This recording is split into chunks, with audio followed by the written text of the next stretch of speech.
एक राजा था जिसके यहाँ बेटा पैदा नहीं हो रहा था। उसे किसी ने सलाह दी कि आप ही के राज में किसी छोटे बच्चे की बलि चढ़ा दीजिए, आपके यहाँ बेटा पैदा हो जाएगा।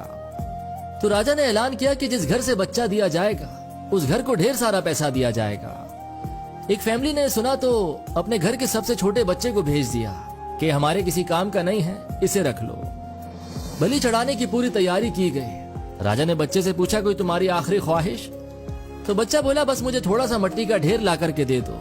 मट्टी लाई गई तो उस बच्चे ने 4 छोटे छोटे से मकान बनाए।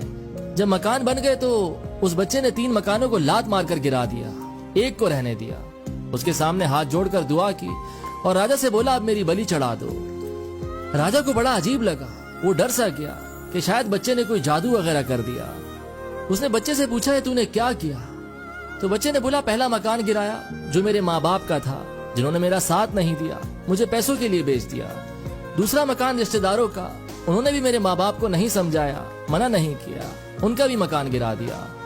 तीसरा आपका था, आपका तो काम है लोगों का ख्याल करना, उनकी हिफाजत करना, पर आपने तो मेरी बलि चढ़ाने की सोच ली तो आपका भी महल गिरा दिया। चौथा मेरे खुदा का घर है, उनके सामने हाथ जोड़कर कह दिया है कि अब सब तू संभाल लेना। राजा ने सुना तो गहरी सोच में पड़ गया कि कहीं ऐसा ना हो कि बलि देने के बाद भी मेरे यहाँ बेटा पैदा ना हो। तो उसने नम आंखों के साथ रोते हुए उस बच्चे को अपने गले से लगा लिया और उसे अपना ही बेटा तस्लीम कर लिया। कहानी का मैसेज सिर्फ इतना कहता है कि उसके सजदे में झुक जाएं, जिसके सजदे में झुकने से कोई आपका बुरा नहीं कर सकता।